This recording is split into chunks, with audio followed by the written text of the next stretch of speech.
Shalom, peuple de Dieu. J'ai à cœur de faire cet audio aujourd'hui pour témoigner de mon dépouillement. Donc, après ma délivrance, j'ai été baptisée dans le Saint-Esprit et j'ai parlé en langue et j'ai parlé aussi en lingala, alors que je ne suis pas originaire du Congo.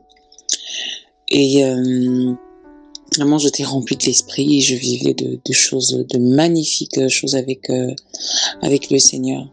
Donc voilà, il m'apprenait des choses et tout. Et puis j'avais des mentors, j'avais une sœur qui me suivait à l'église. Donc à chaque fois que je vivais une expérience, je lui en parlais. Et puis c'était vraiment une belle saison. Donc, et concernant le dépouillement extérieur, la première chose qui m'a été dite, c'était vraiment qu'il fallait que j'attache ma tête. Quand je venais dans l'église, dans l'assemblée, il fallait que ma tête soit couverte. Bon, moi je me dis, vu que je prophétisais, donc certainement c'était par rapport à ça, hein, c'est comme ça que j'avais vu la chose. Et ben, c'est vrai que quand je suis arrivée, quand j'ai eu ma délivrance, on a tout de suite reconnu que j'étais prophétesse et tout. Et donc j'avais le don de prophétie, je prophétisais.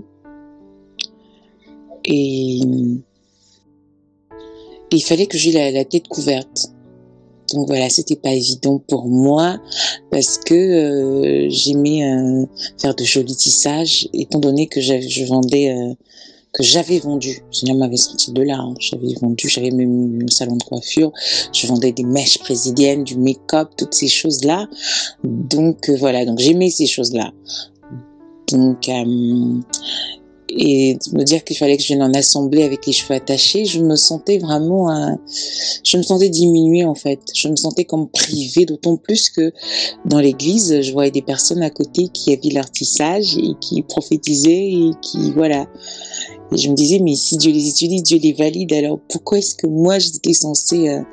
Bon, dans tous les cas, il fallait que j'obéisse, donc j'ai obéi au Seigneur. Il m'avait parlé aussi du teint. Il m'avait dit, ça c'était vraiment dès le début, hein, vraiment quand j'ai été baptisée dans le Saint-Esprit. Il m'a parlé aussi du teint, il voulait plus que je m'éclaircisse la peau. Et il me voulait naturel en fait, il fallait que je sois naturelle. Et jusqu'aujourd'hui, quand je suis visitée, vraiment quand je suis remplie de Saint-Esprit, c'est vraiment le truc qui me dit, ne l'oublie jamais. Même quand tu seras béni, c'est-à-dire que parce qu'il y a des promesses dans ma vie et tout, même quand ça sera arrivé, ne l'oublie jamais. Je te veux toujours naturel. Et donc voilà. Pour ce qui concerne le décapage, hein, l'éclaircissement de la peau, parce que c'était devenu vraiment tendance. Donc au début, je savais même pas. Quand j'ai rencontré mon mari, par exemple, je savais pas comment. Je m'y connaissais pas. Hein.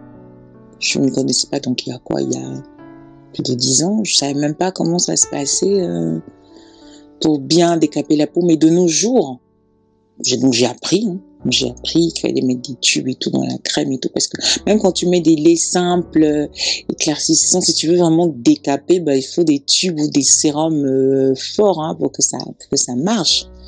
Donc voilà, de nos jours, c'est devenu presque normal. On le fait même sur des bébés et je trouve ça vraiment choquant. Vraiment choquant. Et donc bref, quand le Seigneur m'a dit ça, je me suis dit, ok, bon, tu veux pas que je m'éclaircisse la peau, ok, bon, je vais juste la nettoyer, c'est ce que je me disais. Hein. Donc je suis passée du tube au sérum. Après le sérum, j'ai contourné, j'ai pris un lait clarifiant, histoire de que non, quand même, mon teint doit rester clair quand même, et pourtant à la base, je suis noire. Donc voilà. Et donc à l'heure d'aujourd'hui, j'ai arrêté tout ça. Mais j'ai quand même fait le tour. Hein. Ça a pris des années, passer de sérum, de clarifiant, de ceci. Donc aujourd'hui, je mets plus rien de tout ça. Je mets juste un lait hydratant et naturel. En plus, je m'arrange à ce que les produits que j'utilise soient vraiment naturels et sans parfum. Voilà. Et donc voilà. Donc il y avait que ces deux choses-là. C'est-à-dire que Il y avait que ces deux choses-là, c'est-à-dire le teint et la tête et les cheveux couverts. Encore une anecdote pour les cheveux, c'est que quand je suis arrivée une fois, bon, j'avais un peu du mal, comme je vous ai expliqué dans l'assemblée, je me disais, oh, avec tous les jolis tissages que j'ai, les belles perruques que j'ai, pour moi, je me disais, ok, je peux attacher ma tête sous ma perruque ou sous mon tissage, donc pourquoi est-ce que je vais devoir... Donc ça passait pas trop, je me battais encore avec ça. Et un jour... Non, en fait, je venais de me marier, d'accord. Je venais de me marier, donc je me sentais toute belle, toute épanouie. Et je suis venue dans l'assemblée après ça, dans une tenue, je dirais peut-être sexy. Hein. Je dirais... Enfin, oui, quand même. Ouais, j'étais avec mon mari, je revenais du mariage et tout, donc je me sentais belle. J'avais encore mon tissage là de mariée, très bien coiffée. Je vivais encore vraiment l'événement, quoi, et toute belle. Et quand je suis rentrée et même il y a des sœurs qui m'ont fait des compliments. Waouh, ça se voit que t'es heureuse, t'es toute belle et tout. Mais quand moi je suis rentrée, j'avais la sensation d'être nue. J'avais pas la tête attachée et j'avais pas une tenue. Je n'étais pas habillée dénudée, mais vraiment je m'étais mise en valeur, on va dire ça comme là. J'avais mis mon corps en valeur, donc je me suis sentie nue. Mais je me suis sentie nue et là j'ai dit non, c'est bon. Pourtant j'avais eu des compliments même, hein. Mais dès ce jour je me suis dit non, c'était plus possible du tout de venir à l'église avec un tissage, avec sans attacher la tête en tout cas. Voilà. Donc, mais je vais pas vous cacher que je vivais toujours un peu la chose. Voilà, quand je voyais par exemple une jolie sœur à côté qui servait le Seigneur avec un très joli tissage, je me disais mais est-ce que Dieu est injuste? Non, je sais que Dieu n'est pas injuste. Dieu ne fait pas de favoritisme. Enfin bref. Donc par la suite, j'ai compris. Et j'ai oublié de dire aussi qu'au début, quand on m'a parlé, le Seigneur m'a parlé des cheveux. Donc partout où j'allais, j'avais les cheveux attachés. Au quotidien, c'était devenu ma vie quand j'attachais mes cheveux. Bon. Ça s'inquiétait un peu les proches et puis les personnes aussi... de l'église, mais attends, on t'a dit d'attacher tes cheveux dans l'église ou alors on te voit partout avec le foulard à la tête. Donc en fait, c'était vraiment la consigne que j'avais reçue depuis le départ. Mais en fait, cette consigne a été polluée, a été mélangée. Pourquoi? Parce que je me suis dit non, certainement c'est attacher la tête parce que je prophétise.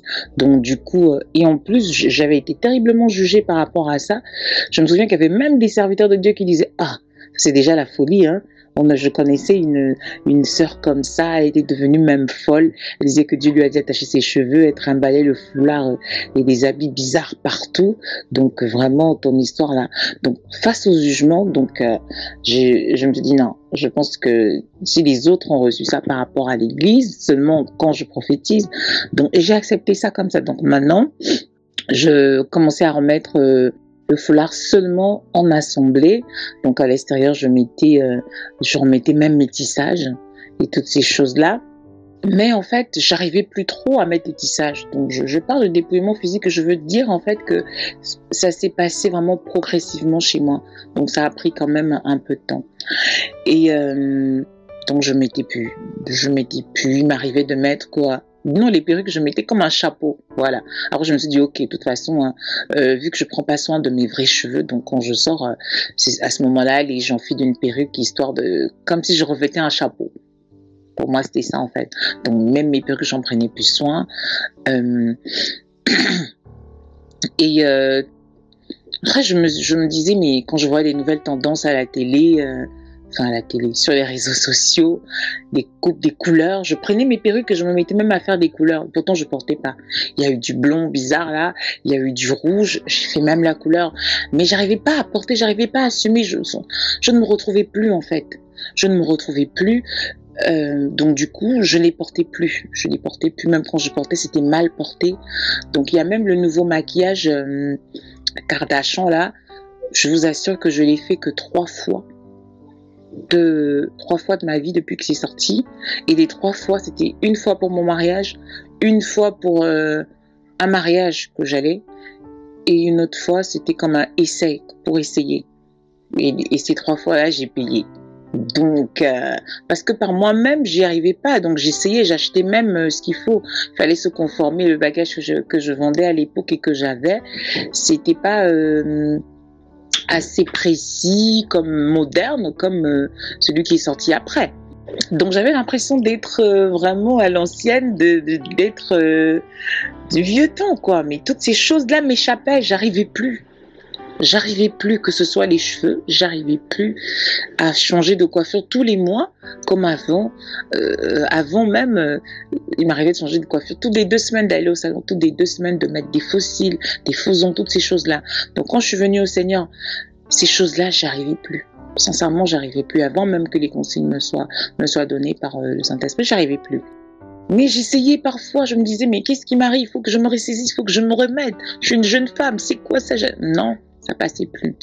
Donc, ouais, j'ai dit au début que les 2 choses qui m'ont été interdites, c'était tout ce qui est tissage, tout ce qui est tissage et teint, voilà, et le teint.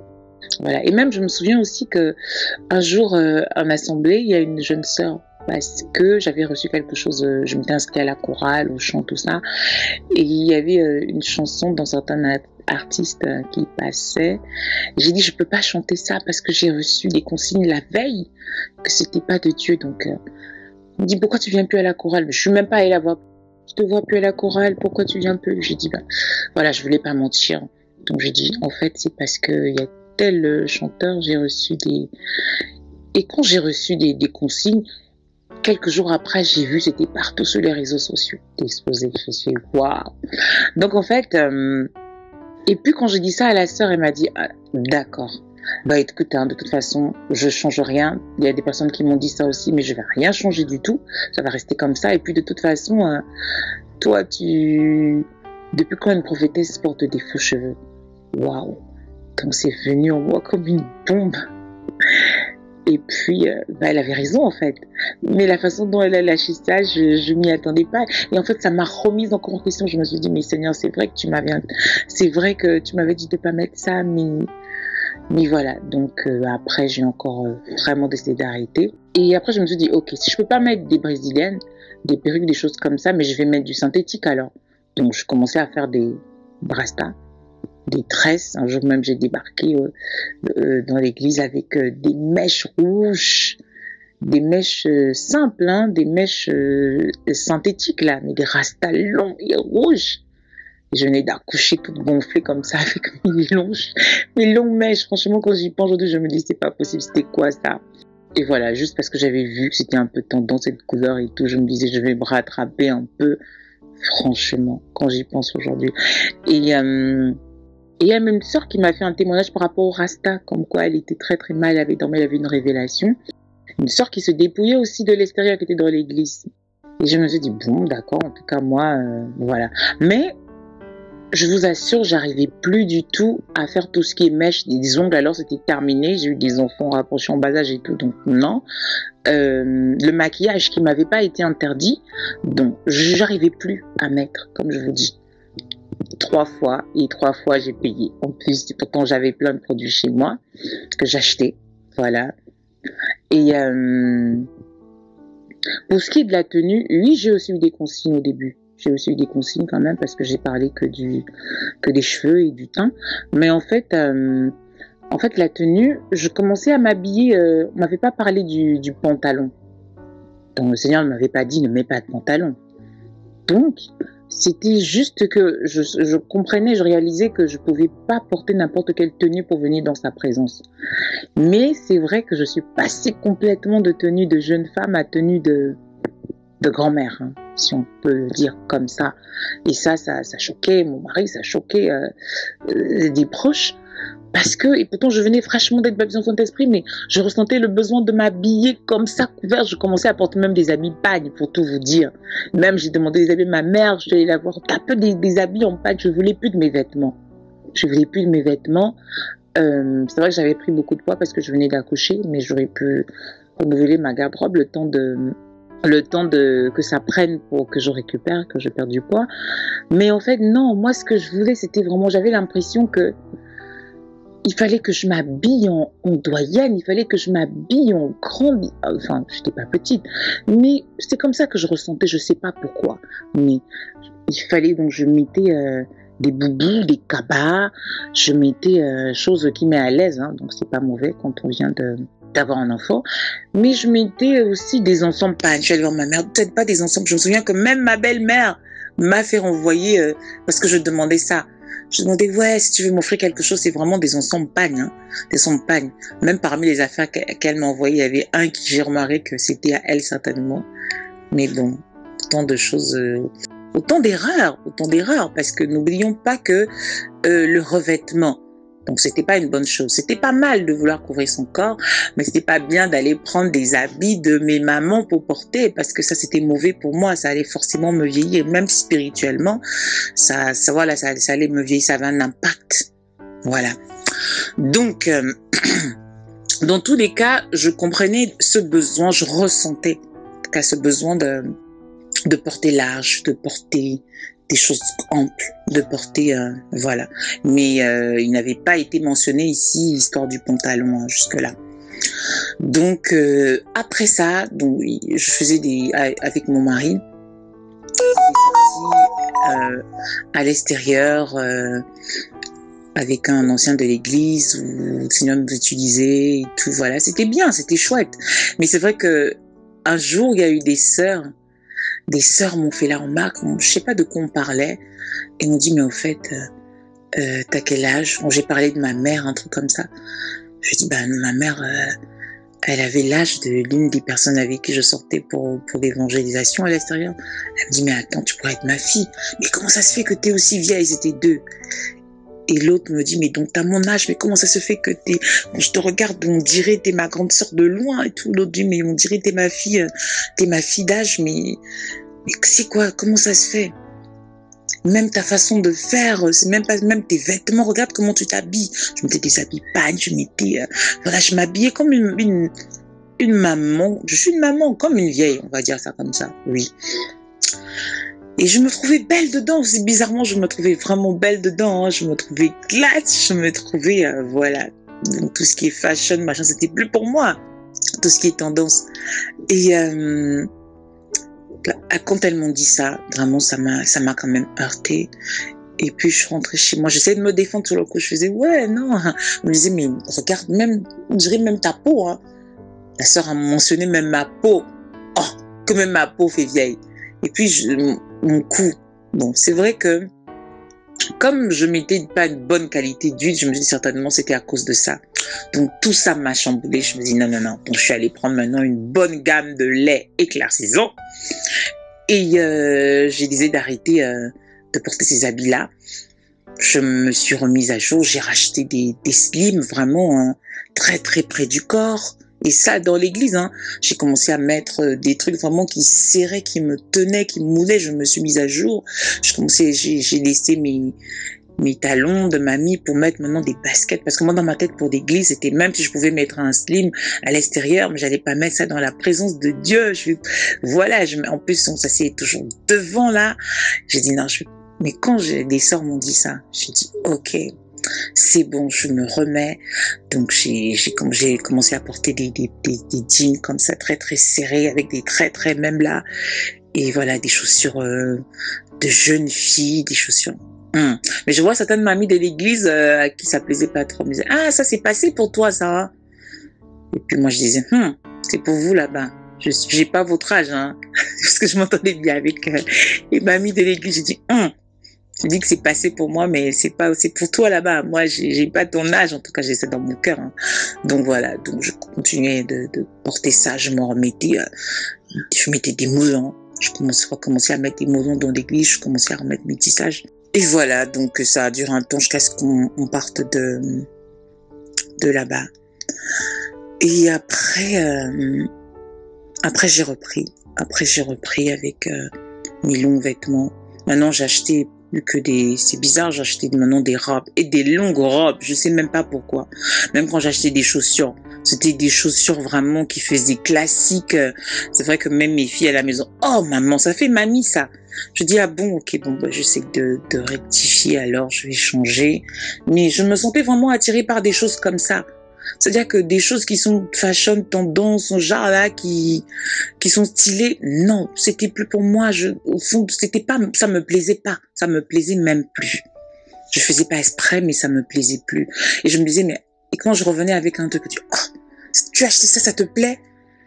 Je dis oui. Je dis mais c'est pas possible. Il faut qu'on t'accompagne pour acheter. Et comme j'étais toujours seule, il y avait aussi cette solitude là dans la marche avec le Seigneur. Je ferai une vidéo. Il y avait cette solitude. Il y avait voilà. Donc j'achetais mes choses seule. Donc et ça me plaisait et je portais. Et jusqu'avant que je ne sois enceinte de ma dernière fille là que j'ai en ce moment. J'avais ramené des chaussures à la maison et puis mais mon mari il a fait non là ça va pas, là t'abuses. C'était je sais pas si je ferai une vidéo pour vous montrer cette chaussure là, non c'est abusé, même mes filles c'est abusé maman, oh même mamie elle ne porterait pas ça. Et là, je me suis dit, ok, je vais m'en ressaisir. Donc, j'ai commencé pendant ma grossesse, là, ma dernière grossesse, à porter m'habiller en sport. Voilà, je me suis dit, ok, je m'habille en sport. Donc, en m'habillant en sport, je mettais des baskets, je mettais des leggings moulants. En plus, moulants. Même mon ventre dans la grossesse, je le moulais. Ah, il y avait des gens qui me faisaient même la remarque, maman enceinte sexy. Et des gens qui m'abordaient même étant enceinte. Et ça me choquait, oui. Mais en même temps, je me disais, oui, je me sens belle puisqu'on me trouvait bizarre. Je me disais, là, au moins, je me sens stylée. Et j'étais contente de me trimballer comme ça. Des gens qui des compliments même, des choses comme ça. Comme, maman enceinte qui se laisse pas, hein, c'est bien, des choses comme ça. Oh là là. Quand j'y pense aujourd'hui. Donc voilà, hein. Même il y avait un monsieur qui m'avait abordé avec un long ventre comme ça, j'étais choquée. Mais ce jour-là, par contre, j'étais pas sexy, hein. Donc je sens que c'était quelqu'un de tordu quand même. Donc voilà. Et quand j'ai accouché, et en plus je perdais vraiment du poids, j'étais vraiment fine, donc pourtant j'étais enceinte et tout, et donc c'était propice pour que je mette des vêtements qui, à ce moment-là, hein, je voyais la chose comme ça. Quand j'ai accouché, j'ai commencé à prendre du poids, mais alors vraiment. Et je me souviens qu'il y a une de mes tantes qui m'a dit, quand tu étais enceinte, là t'as commencé à grossir, mais quand tu étais enceinte, oh là là, t'étais stylée, t'étais tellement belle, t'étais dragable. Hein. Le mot là m'a choquée. Bien aimé, le mot là m'a choquée. J'ai dit, j'étais dragable. Oh Seigneur. Donc c'est comme ça qu'on me voyait. Ce que je mettais sur moi, c'est comme ça que c'est ce que ça reflétait, c'est l'impression que ça donnait. Ça voulait dire, venez me draguer, venez me draguer. Même avec la grossesse, donc ça m'a choqué, ça m'a même poursuivi. Cette parole-là, je suis rentrée chez moi, j'ai prié, je dis, j'étais dragable. Comment un enfant de Dieu, comment une princesse de l'Éternel, comment une fille de Sion peut être dragable, même étant dans la grossesse. Donc vraiment, ça me choquait. La pauvre, elle était pas consciente, mais vous savez, des fois, le Seigneur, il fait ce qu'il veut, hein, il peut paraître dans la bouche. Et du coup, c'est ça, j'ai dit, non, c'est pas possible. De toute façon, maintenant, j'ai pris du poids, hein, donc je peux pas, j'ai pris énormément de poids. Et donc, je vais mettre ample. Et je vivais comme ça, je vais mettre ample. Donc, j'ai commencé à acheter des vêtements très, très amples. Des combinaisons, comme je vous ai montré sur la vidéo, j'ai des combinaisons vraiment amples qui déjà, quand t'es forte et que tu mets encore des tenues amples, donc ça double encore. Je disais, t'as grossi. C'était pas mon problème. J'ai commencé à porter comme ça. Des trucs très, très amples. Quand c'était des pantalons, c'était plus des slims, c'était vraiment des trucs larges. Larges. Donc voilà, ça c'est l'ensemble des pantalons, des combinaisons, de ce que je vais mettre à la poubelle, je vais jeter, parce que je ne veux plus quoi que ce soit en rapport avec Isabelle. Tout ce qui est pantalon, voilà, combinaison, jean, salopette, tout ce qui n'est pas jupe, quoi. Donc, et là, j'ai pas mis des collants. Hein. Là, j'ai pas encore fait une vidéo sur tout ce qui est vraiment collant, c'est-à-dire pantalon slim scratch, pardon. Donc ça, c'est vraiment des matières amples ou des jeans ou des matières des coupes cigarettes. Donc voilà. Voilà. Tout ça va aller à la poubelle. Et pour ce qui est des cheveux, j'arrivais plus. Je laissais mes cheveux naturels. Je n'arrivais plus à... Mais je mettais du gel. Par contre, je les plaquais avec beaucoup de gel. Je laissais mes cheveux comme ça, je les plaquais, je mettais des rajouts au bout. Je trouvais que ça faisait naturel, comme j'ai montré sur la vidéo des tissages et des mèches là. Et je mettais plus de make-up. Je pouvais mettre quoi? Juste un gloss. J'arrivais pas. C'était pas possible. J'en avais et c'était comme si je me souviens par exemple l'anniversaire de ma fille et que voilà, il fallait faire une sortie et tout. Ses copines, je dis je vais faire l'effort. Même quand la façon dont j'ai mis le crayon, ça faisait peur quand j'ai vu la vidéo après. Donc j'avais perdu toute habilité, toute agilité même à appliquer ces choses-là. Voilà. Donc quand je forçais, ça partait de travers. Donc c'était plus pour moi. Mais c'est pas évident parce que le regard des autres qui vous t'as changé, pourquoi tu fais passer, pourquoi tu... Voilà, plus de crème éclatante, je sais pas quoi, vraiment la peau naturelle. Et je remarquais que en mettant des crèmes hydratantes, sans parfum même naturel, ma peau était vraiment embellie, sans vous mentir. Bon, je pense que c'était aussi l'effet de la grossesse. Donc, ma peau était plutôt très très belle, c'est vrai. Pourtant, je m'étais plus... Donc, il y avait un éclat. Je pense que c'était aussi la grossesse. Parce qu'après, j'ai vu la différence quand même après. Donc, je ne suis pas en train de dire ici que ma peau n'est pas belle. Ma peau, elle est noire, ma peau, elle est belle, elle est naturelle. Ma peau initiale, comme celle que Dieu me l'a donnée. Voilà. Donc maintenant, après, c'est vrai qu'il faut que je dois faire des soins quand même, nettoyer le visage le soir au savon de Marseille, des choses comme ça pour éviter des points noirs, des choses comme ça qu'il faut, c'est indispensable, il faut vraiment, question d'hygiène même, il faut, voilà. Donc, maintenant je voulais parler de quoi? Je voulais parler de comment je suis arrivée au pantalon et aux bijoux, parce que jusqu'ici on a parlé du make-up, parce que pour le make-up, j'ai jamais reçu de consigne, donc ça s'est fait naturellement. Je me souviens que même avant ma délivrance, je rencontrais des personnes qui disaient moi le Seigneur m'a interdit le maquillage, moi le Seigneur m'a interdit je sais pas quoi, les bijoux, moi le Seigneur m'a interdit telle chose. Moi en fait, ce que le Seigneur m'avait interdit quand je suis oh là là, c'était la télé-réalité. Je vous assure, la télé-réalité, mais je ferai une vidéo pour parler de toutes ces choses-là, des distractions sataniques. Mais comment à mon âge, j'étais pas une gamine, le Seigneur m'a interdit la télé-réalité. Ça prenait mon cœur, tout simplement. Ça prenait mon cœur. Il y avait un truc qui s'appelait Secret Story, avec l'œil comme ça. Même déjà l'œil, là, c'était diabolique. Et moi, quand je regardais ça, j'oubliais tous mes problèmes, mon quotidien. J'oubliais, voilà, ça me faisait, on aurait dit que je pensais que j'avais encore l'âge de ces gamines qui exposent leur corps en longueur de journée avec leurs histoires à la con. Quand j'y pense aujourd'hui, je me dis franchement. Mais moi, quand je regardais ça, j'étais si contente. Je disais, ah, ma vie m'a été volée parce que je pensais que ça me faisait prendre encore peut-être 10 ans de moi. Donc j'avais un problème avec ça. C'est comme si on m'avait volé ma vie. Et je me voyais dans une petite voiture rouge, une Smart, sur un canapé en forme de cœur rouge. Donc, vraiment, dans mes pensées comme ça, au niveau de la personnalité, c'était foutu. Heureusement que le Seigneur est venu, il m'a redonné mon identité, et puis voilà, toutes ces choses-là qu'il fallait revoir. Oui, c'était la télé-réalité, comme j'ai expliqué, c'était la télé-réalité que le Seigneur m'a interdit. Il y avait certaines, c'était le maquillage, parce que quand elles mettaient le maquillage, elles avaient la sensation d'être au-dessus, d'être super belles, c'était pour séduire, pour les empêcher de séduire. Mais à aucun moment, jusque-là, il avait été mentionné que j'avais pas encore parlé du dépouillement extérieur.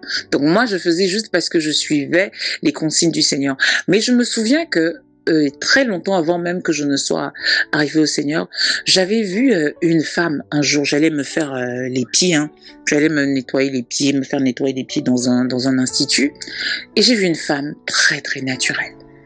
C'est une femme de antillaise, je pense, très très naturelle. Son visage, le grain de peau était vraiment naturel, c'était beau.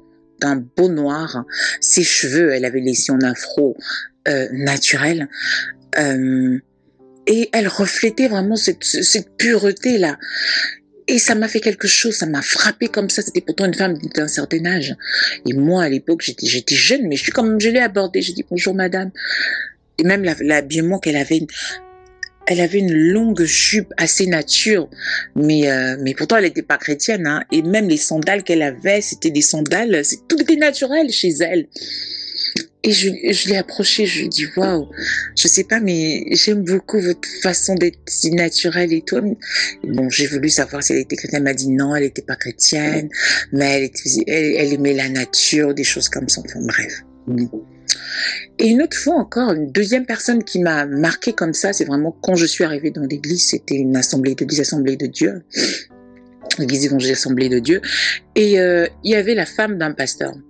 La femme d'un pasteur, elle était d'origine, elle était noire, d'origine, elle était noire, elle était africaine, et c'était vraiment l'une des seules en tant que servante de Dieu, femme de pasteur, que je voyais sans apparat, sans ornement, avec son teint très très très noir. Bon, certes, elle mettait des pantalons, mais avec des cheveux afro, laissés comme ça, d'une simplicité.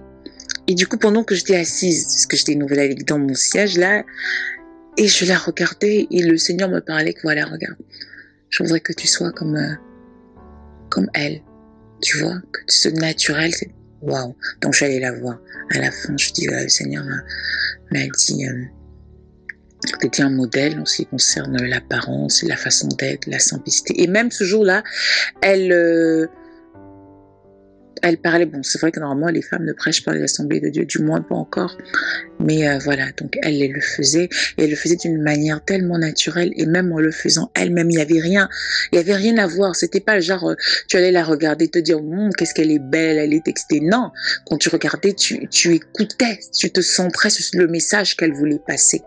Elle s'asseyait même avant de parler, pour vous dire combien elle était simple, même dans sa façon d'être. Et je suis allée la voir à la fin, et elle parlait de la femme, elle parlait de la femme, elle parlait des femmes, le sujet c'était ça. Donc du coup, je suis allée la voir, je dis vraiment, le Seigneur m'a mis à cœur, il m'a parlé qu'il aimerait que je sois comme vous. C'est vrai que quand je la regardais, et puis je me disais, Seigneur, le teint noir comme ça, là, noir, ciré, les cheveux afro comme ça. Je me disais oui, dans l'attitude, mais physiquement, au fond de moi, ouais, c'était bien, mais au fond de moi, j'avais pas envie de la ressembler. Pourtant, c'est une belle femme, hein. Bon. Donc, je donne ces détails pour me faire comprendre, pour expliquer comment ça s'est fait, pour toutes celles-là qui se battent avec le dépouillement, pour toutes celles-là qui ont du mal, qui veulent pas accepter ça. C'est très, très réel. Bien-aimé, c'est très, très réel.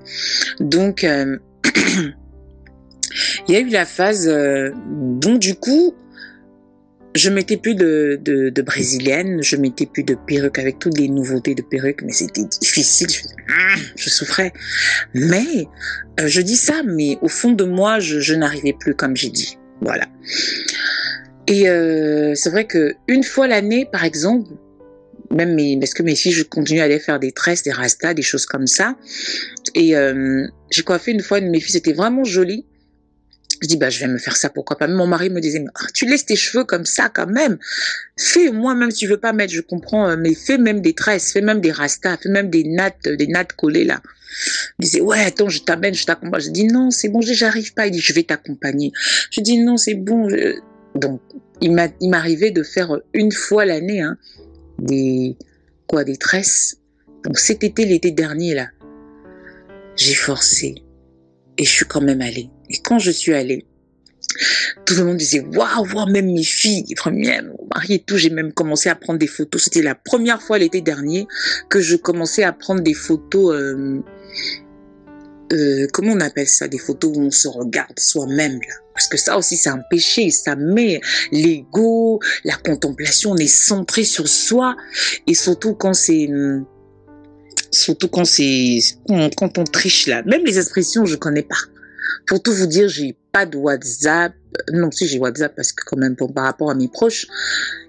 j'ai pas de réseaux sociaux, j'ai pas Facebook, j'ai pas Twitter, toutes ces autres choses-là. Et même quand je forçais, c'est bizarre, même les portables, j'avais pu, bon, c'était pas bien parce que certaines sœurs me disaient, mais tu n'es pas joignable, et puis ma famille aussi. Et mes enfants, en fait, ils cassaient quand je revenais avec mes téléphones. Ça, c'est pas un modèle, hein, je vais pas dire que c'est une bonne chose. Mais bref, je t'ai coupé comme ça, j'arrivais plus. J'arrivais pas parce qu'il fallait pas que je sois, que je regarde la nouvelle tendance, que je regarde toutes ces choses avec toutes ces youtubeuses et tout. Non, il fallait donc voilà, c'était pas possible, et c'était plus possible. Donc je suis quand même allée me faire des tresses. C'était l'été dernier. C'était un modèle en plus que tout le monde faisait, hein, des nattes comme ça avec des longues rastas maintenant. Et quand j'ai pris des photos, ma fille, mon mari, mes enfants, maman t'es belle, maman t'es belle. Waouh. Mais moi je disais oh, mais moi je me suis pas reconnue, ça faisait longtemps. Et j'ai commencé à prendre faire le genre de photos qui embellit encore là, les photos un peu trichées là que tout le monde fait. Et je me trouvais encore plus belle. Je disais non, c'est pas possible, ça change le teint, ça change les yeux, ça change tout. Je disais ah, waouh. Donc qu'est-ce que j'attendais depuis pour faire ça?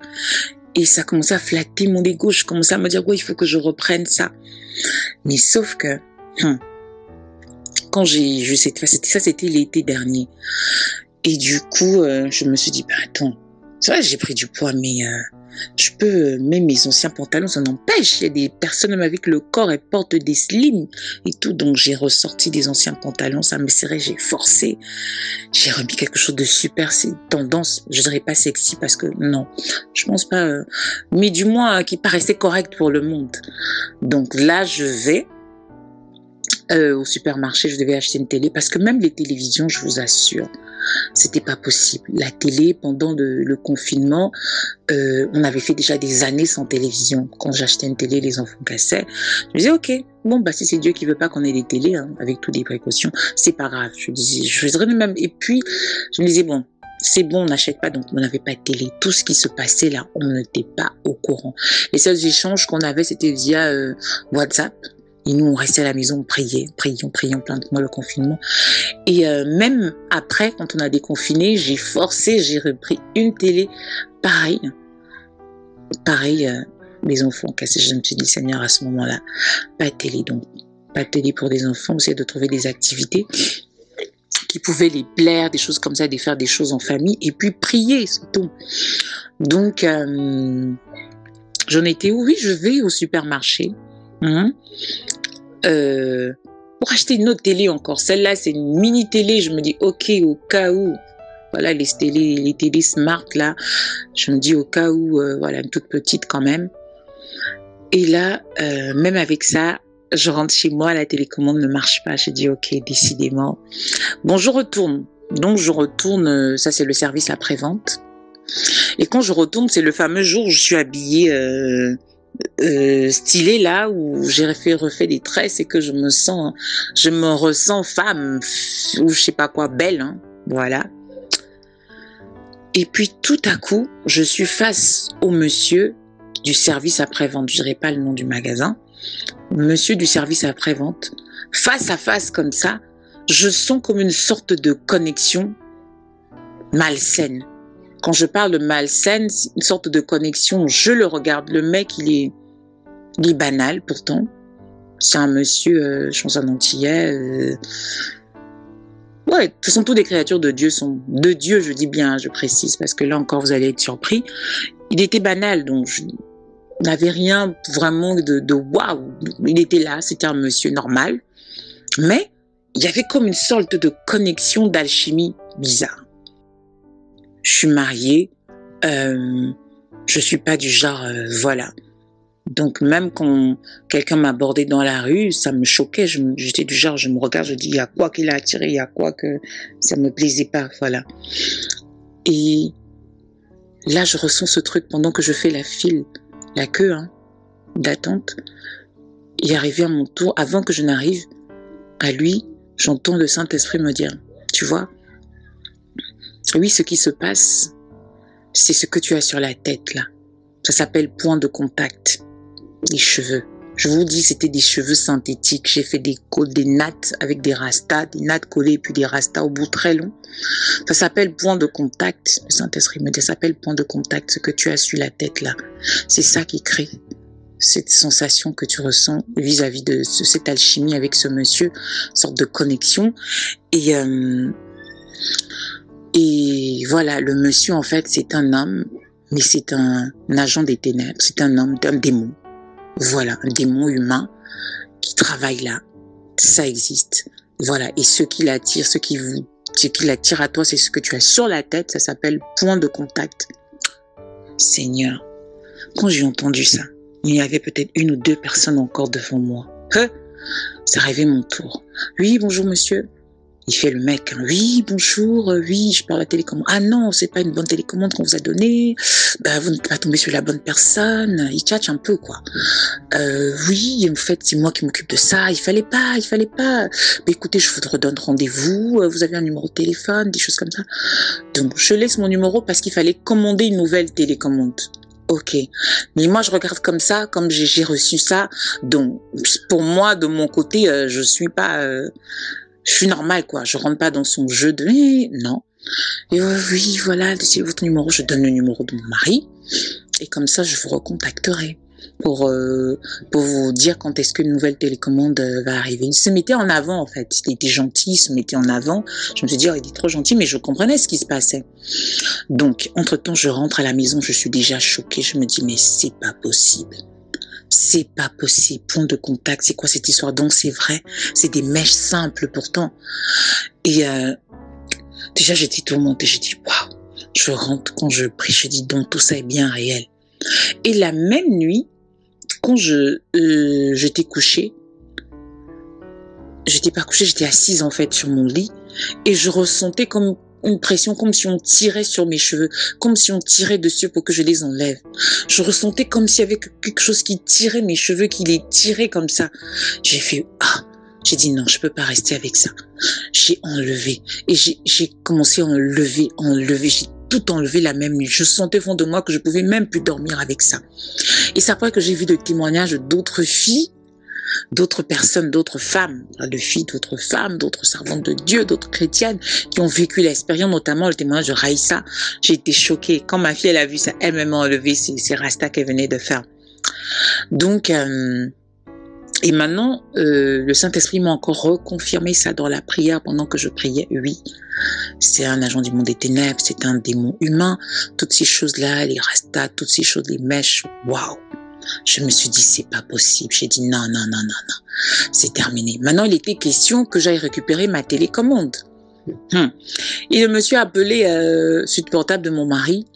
Il fallait que j'aille récupérer. J'ai dit, non, je peux pas. J'ai dit, je vais passer, mais de toute façon, je me disais, même pour que je passe, je vais d'abord prier, je vais annuler tout ça. Je vais annuler les points de contact, peut-être c'est resté sur ma tête. Qu'est-ce qu'il faut que je rase mes cheveux? Non, je défais les mèches, mais sur mon corps, quand je vais débarquer là-bas, je n'aurai rien qui peut attirer, je n'aurai rien qui peut, qui peut plaire, et tout dans ce monde-là. Et c'était le seul qui s'occupait du service, l'audiovisuel, en fait, de tout ce qui est appareil et tout, c'était que lui. Je disais, Seigneur, j'ai prié, ok, je vais partir. À un moment, j'ai dit, je pars pas. Mon mari me dit, t'as peur? Je dis, non, déjà, il croyait pas trop. Au début, c'est vrai qu'il croyait pas trop. Mais il dit, non, t'inquiète pas, vas-y, et tout. Donc, quand j'ai relevé ça, je repars maintenant et le monsieur me dit qu'il n'est pas là. Je vous assure, depuis que il avait été démasqué, je suis repartie tous les jours. On me disait, c'est bizarre, mais il n'est pas là. Il est arrêté. Chaque fois que je partais, il n'est plus là. Chaque fois que je partais, j'avais la télé sans télécommande. Chaque fois que je dis, mais c'est pas possible. On me dit, ouais, il sera revenu tel jour. Lui, il est en vacances. Lui, il s'est fait arrêter. Pas arrêté en prison. Genre, il s'est arrêté, il travaille pas. Normalement, il devait travailler, mais il a eu un truc. Je dis, oh. J'ai commencé à comprendre l'histoire là. En plus, quand je partais, je me préparais, je disais que cette fois-ci, j'ai pas peur. Et tout, je vais affronter ça. Et je ne le retrouvais plus. Donc, c'était coincé. Je dis, mais je fais quoi de la télé? Au point où on m'a dit, écoutez, vu le nombre de fois que vous êtes venu, à ce moment-là, nous, on vous conseillerait peut-être de remettre la télé, on vous rembourse. Bien aimé, jusqu'aujourd'hui, la télé là est ici à la maison. sans télécommande. Donc voilà, j'ai jamais pu l'allumer, j'ai jamais pu revoir, j'ai pas revu ce monsieur. Donc voilà pour ce qui est des mèches et tout. Pour le maquillage, je vous ai dit, je ressentais plus le besoin, donc j'en achetais même plus, je savais même plus comment utiliser. Pour ce qui est du teint, je vous ai dit, j'ai arrêté, comme ça, je vous ai expliqué. Pour ce qui est maintenant du pantalon.